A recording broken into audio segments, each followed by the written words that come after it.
بسم الله الرحمن الرحيم كل وناكسنا قيارتها نلا سعوتا ميل كستو aad joogtaan kusoo dhawaada tabin kale oo kamid ah barnaamijka qubanaha Barrow Show waa 28 bisha November sanadka 2025 qodobada aan tabintan idinkugu hayana waxaa kamid ah Ra'iisul Wasaaraha Nidaamka Israel Benjamin Netanyahu ayaa caawa qabtay kulan degdeg ah oo looga hadlayo arrimaha ammaanka kadib markii la ogaaday in dhaqdhaqaaqa Hezbollah ee dhinaca Lebanon ay diyaarinayaan weerar xooggan oo ka dhana Israel arrintan ayaa haatan waxa loo arkayaa mid caqabad cusub ku noqonaysa gobolka Bariga Dhexe Israelna waxa ay gashay heegan xooggan haddaba arrimahan sidee loo fasirayaa kulankan caawa maxaa ka soo baxay barnaamijka ayaan ku faaqidayaa khiyaaray Ayatollah Ali Khamenei oo ah murshidka ugu sareeya dawladda Iran ayaa caawa waxa uu tilmaamay haba yaraatee inaanu jirin fariin qarsoodi ah oo u diray Washington oo ku saabsan in labada dhinac ay si gaar ah wada shaqeeyaan arrintan ayaa waxay ahayd mid maalmihii ugu dambeysaba tuhun ay ka qabeen qaar ka mid ah warbaahinta adduunka warbixin ayaan idinkaga hayaa arrintaasi khiyaarta in nala socotay caawa goobaha tareenada iyo gaadiidka laga raaco ee nidaamka Israel ee dhulka Falastiin ayaa lagu kala cararay kadib markii shaashadaha waaweyn ee dadku ay gaadiidka iyo meelaha u socdaan ay ka dhageystaan mar kaliya laga maqlay codka afhayeenkii kooxda Hamas Abu Ubayda kadib arrintaasi markay soo baxday ayaa la ogaaday arrin la yaab leh oo ka dhacday gudaha nidaamka Israel warbaan idinkaga haya arrintaas oo aan barnaamijka ku faaqidaya sidoo kale waxa la ogaaday Ruushka in uu dhisayo gantaalo cusub oo qatar gelinaya qaar ka mid ah wadamada midowga Yurub iyadoo arrintan dawladda Mareykanka saraakiil ka tirsan ay daboolka ka qaadeen oo arrimaha ammaanka ku saabsan kaasi oo la iskaga wareysanayo bal waxa Israel ka yeeli karayso suurtagalnimada weerar dhameystiran oo abaabulan oo la sheegay in Hezbollah ay doonayaan maalmaha soo socda in ay ku furaan jihada waqooyi ee Israel sida ay ku waramayaan qaar ka mid ah warbaahinta arrintan ayaa la xiriirinayaa in ay ka dambeysay kadib markii ciidamada Israa'iiliyiintu ay duqeymo baan ku hayeen qaybo ka mid ah koonfurta Lebanon halkaas oo la soo warinaya inay ku dhinteen xubno sarsare oo Israel ay halkaas ku dileen oo ka mid ah Hezbollah warbaahinta Israel ayaa ku warantay in Ra'iisul Wasaare Benjamin Netanyahu fiidnimadii Khamiista qabtay kulan amni oo degdeg ah oo lagu falanqeynayo xaaladda ka taagan xadka waqooyi ee nidaamkaasi gaar ahaan isbedelada military ee ururka Hezbollah ee dalka Lebanon ka dhisan sida ay qortay ama uu qoray wargeyska Jerusalem Post kulanka ayaa waxa ka qayb galay tiro kooban oo wasiirra iyo saraakiisha ugu sareysa militariga iyo hay'adaha amniga ee nidaamkaasi waxana si gaar ah diiradda loo saaray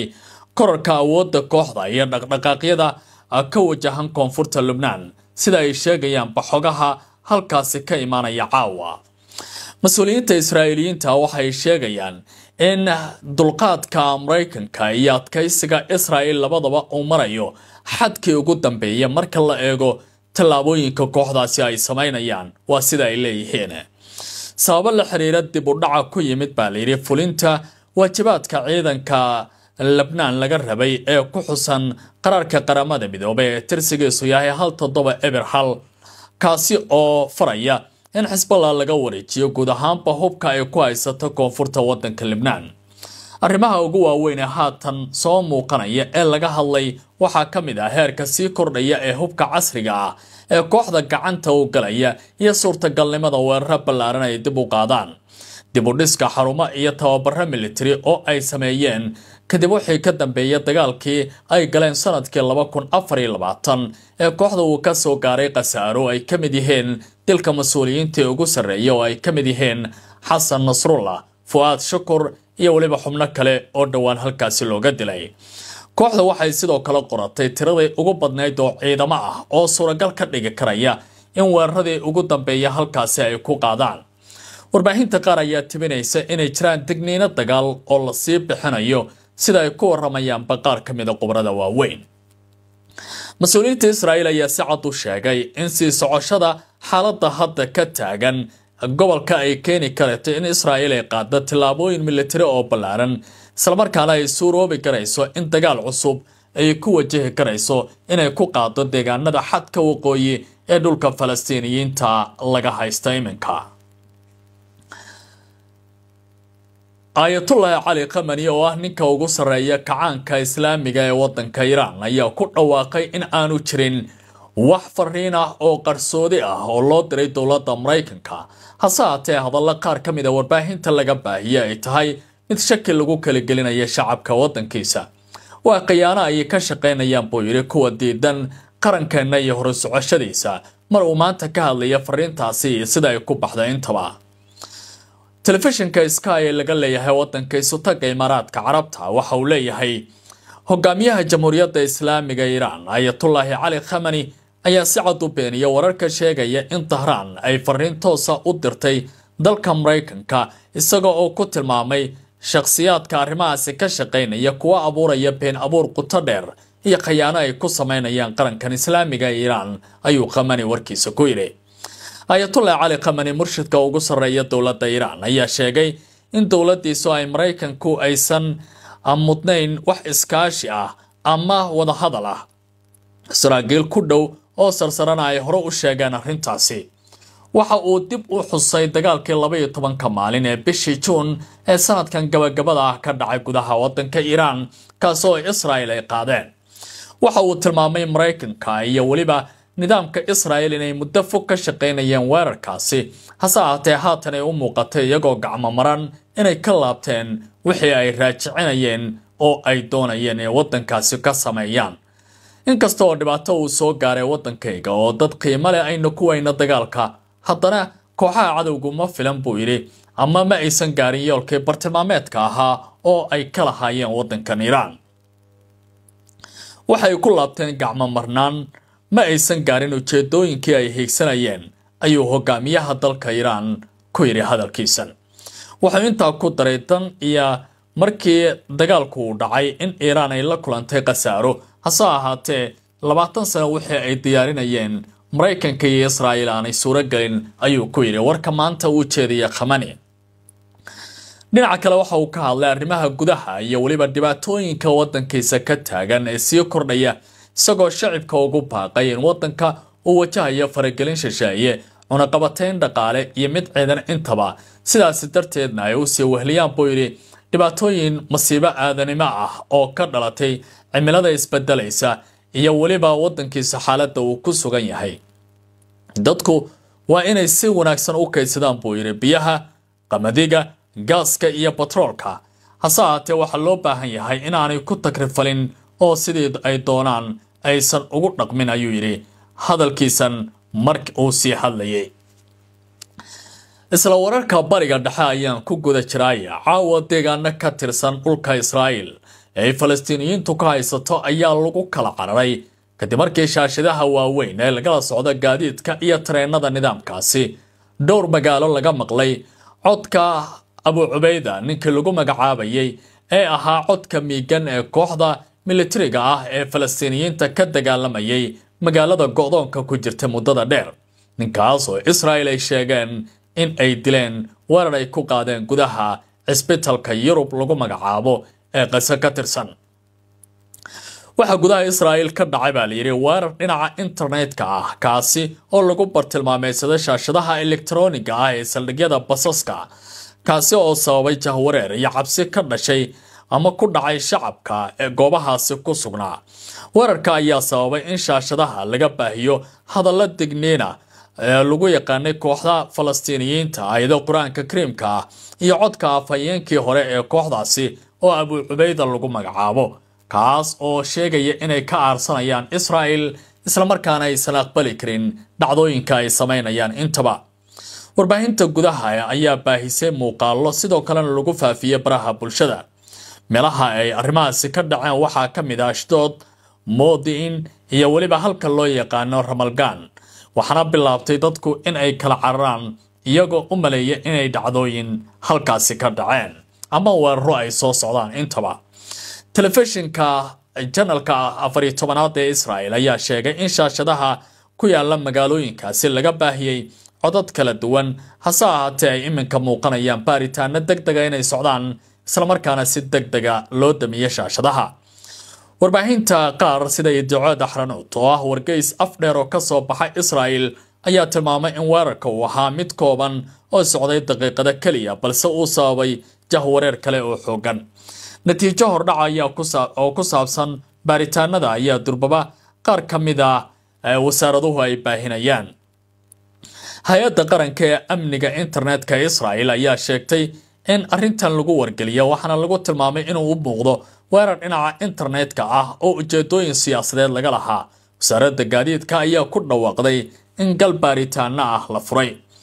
codka shaashadahaasi laga maqlay waa Abu Cubayda oo Israel ay ku dhawaaqday bishii August ee sanadka 2024 in ay dileen weerar ka dhacay gudaha dhulka Falastiiniyiinta kaasoo iminka mar kale codkiisa dib ay u xasuusteen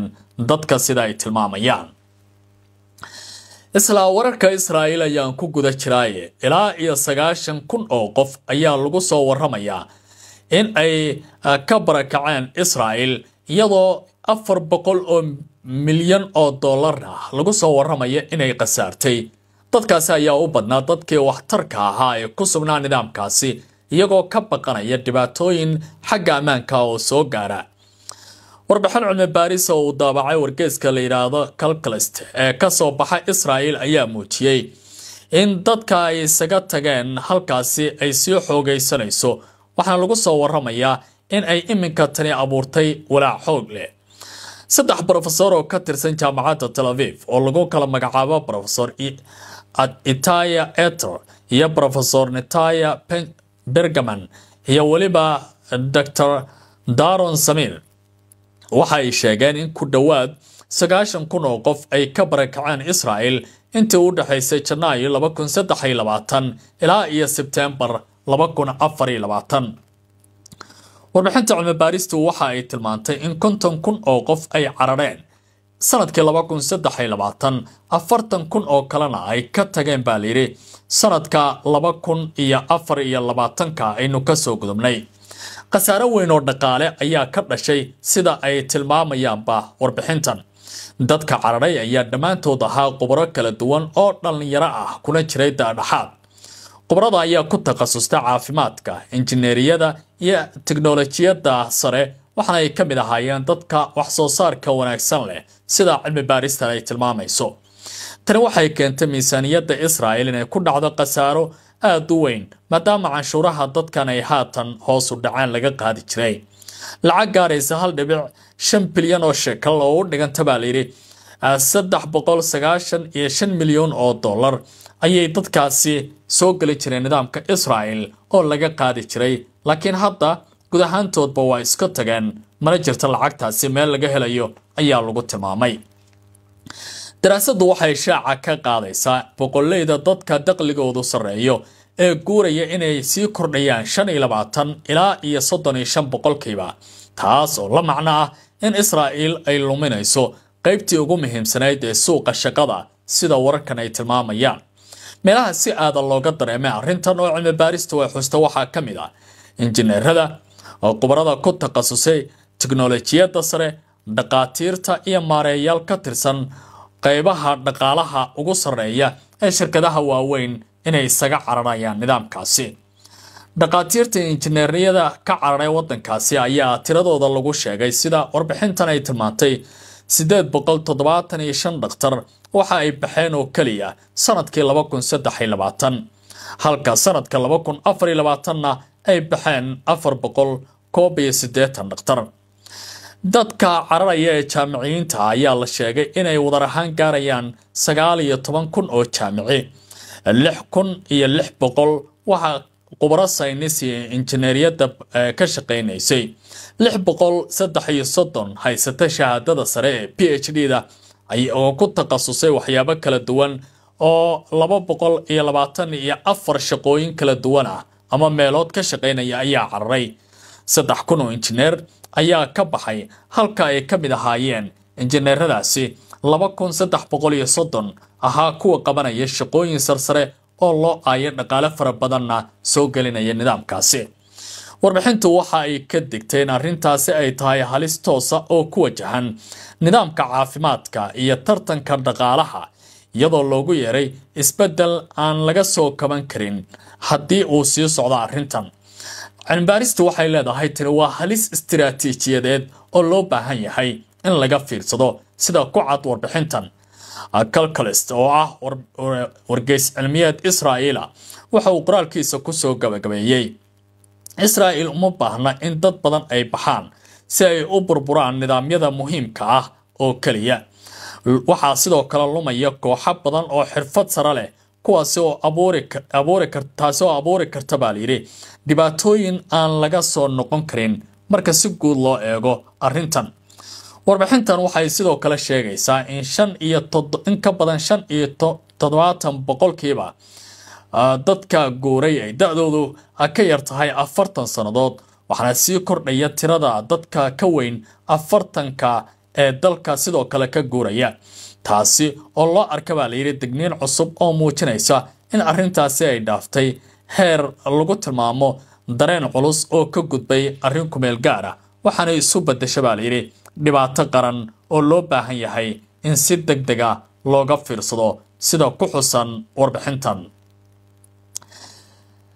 haddii aan bariga dhexe inta uga gudbo oo aan dunida kala aado, dowladda Mareykanka saraakiil ka tirsan ayaa ku dhawaaqay Ruushka inuu dhisayo kayd gantaalo ah oo aad u ballaaran oo saameyn ku yeelan karaya mustaqbalka wadamo kale oo Yurub ah. Ukraine haatan waxay wajahaysaa dhibaatooyin weyn oo ka soo gaaraya dhinaca gantaalaha. difaaca Patriotka oo meesha ka sii baxaya iyo gantaalaha Ruushka iyo droniska ay weerarada ku qaadayso oo kordhayana waxay abuurayaan walaac kale oo xoog leh. laakiin dowladda Mareykanku marka waxay doonaysaa in la gaaro xal iyadoo dhinaca Ruushka loo garab raaricinayo si Moscow loogu qanciyo dagaalka inay guulo ballaaran ka gaartay, loona baahan yahay xal degdeg ah si arrintan loo soo gabagabeeyo. warbixin cusub oo ka soo baxday mas'uuliyiin sare oo Mareykan ayaa muujinaya walaac xooggan oo ku saabsan isbeddel weyn oo ka socda dagaalka waddanka Ukraine, iyadoo la sheegay in Ruushka uu si weyn u kordhiyay wax soo saarka gantaalaha istiraatiijiga ah, halka Kiev-na ay ku dhowdahay guud ahaanba dagaalka in looga gacan adkaado oo ay si rasmi ah isku dhiibaan. sida laga soo xigtay warbixin uu faafiyay The New York Times, mas'uul sare oo ka tirsan waaxda Pentagon-ka Mareykanka ayaa kulan la yeeshay diblomaasiyiin reer galbeed ah, waxaana uu ku sheegay in Ruushka uu aad u kordhiyay soo saarista gantaalaha xawaaraha sare leh, waliba inuu dhisayo kayd ballaaran oo gantaalo ah. taasina ay siin karta baa layidhi awood uu ku fuliyo weeraro burburin kara dalka Ukraine ama xitaa talal kale oo Yurub ah, taasi oo walaac ku beeraya ee qaar ka mid ah wadamada NATO ee Ruushka haatan ay si weyn isku hayaan. warbixintu waxay tilmaamaysaa in warshadaha military ee Moscow ay gaareen wax soo saarkooda in ay kor u qaadaan ilaa 2,900 oo gantaal sanadkan oo ay ku jiraan baa layidhi gantaalka Iskander, gantaalka xawaaraha sare ku socda ee la yiraahdo Kishal, iyo gantaalka la yiraahdo Clipper, iyo gantaalo kale oo badan oo loo adeegsanaya dagaaladan. taasi waxay abuuraysaa baa layidhi walaac, sida sargaalkan uu u sheegay khubarada reer galbeedka. warbixintan uu baahiyay wargeyska The New York Times. Ukraine oo la ildaran baa layidhi hanaanka difaaca oo sii nuglaanaya, halka dowladda Ruushkuna ay kor u qaadayso weeraradeeda. waxaa yiraahda baa layidhi gantaalaha nidaamka ka hortaga sida Patriotka, dhibaatooyin dhaqaale iyo kuwa military oo sii kordhaya ayaa sidoo kale Ukraine haysta. mas'uuliyiin reer galbeed ayaa waxa ay ku baaqayaan in heshiis degdeg ah oo nabadeed la gaaro, iyadoo Washington ay wado qorshe cusub oo lagu sheegay inuu u janjeero dhinaca Moscow, taas oo Kiev iyo dalal kale oo Yurub ah ay ka biyo diideen marka la fiiriyo sida ay wax u socdaan. Ruushka waxa uu kordhiyay weerarada si uu ugu sii adkaysto miiska wadahadalka in aan looga gacan sarreyn. isla waqtigii digniinta la bixiyay, Ruushku waxa uu qaaday weeraro cusub oo gantaalo blastiga iyo diyaarado drones ah oo lagu weeraray dhinaca Ukraine. waxaa la bartilmaameedsaday Kiev iyo kaabayaasha tamarta ee Ukraine. weerar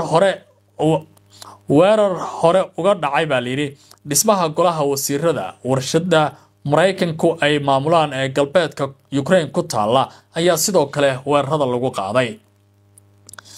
khubarada ayaa sidoo kale tilmaamaysa in ay muhiim tahay in la fahmo waxa ruushka uu raadinayo. qabiirka gantaalaha ka faallooda ee jaamacadda Oslo Fabian Hoffman ayaa sheegay in haddii Moscow ay ku guulaysato dhismaha kaydkan gantaalaha ruushku waxa uu yeelan karaa baa layidhi awoodda uu ku burburiyo hanjabaadaha militari ee Yurub oo dhan. taasina waxay ka dhiganaysaa in ruushka uu noqonayo quwadda ugu sarreysa ee gobolkan taalla. xaaladda ayaa la saadaalinayaa in Yurub ay noqon karayso meel aan isku fulnayn oo awoodeeda la nugleeyay haddii ruushka tallaabooyinkan uu qaadayo uu kor u sii wado. ikhtiyaarta ay nala socotay tabinta qaybtan iyo barnaamijka qubanaha barrow-showna inta ayaan ku gabagabeynayaa. waan filayaa macluumaad badan oo ku saabsan isbedelada dunida, dagaalada, diblomaasiyadda iyo weliba loolamada culus ee ka taagan qaybo ka mid ah dunida inaad si weyn ugu fahanteen barnaamij